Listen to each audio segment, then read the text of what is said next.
ছিল আমার ছোট্ট বন্ধু একটা পোষা পাখি, আদর করে তারে আমি পরাণ বলে ডাকি।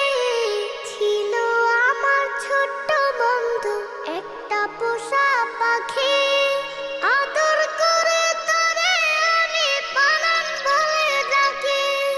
পরাণ বোঝে মনটা আমার, আমি বুঝি তার মন। কখন যেন হলো মোদের দুই মনের বন্ধন। আমি একটা ছোট্ট মানুষ, ছোট্ট আমার মন। মনটায় আমার কাঁদে এখন, কাঁদে সারাক্ষণ। না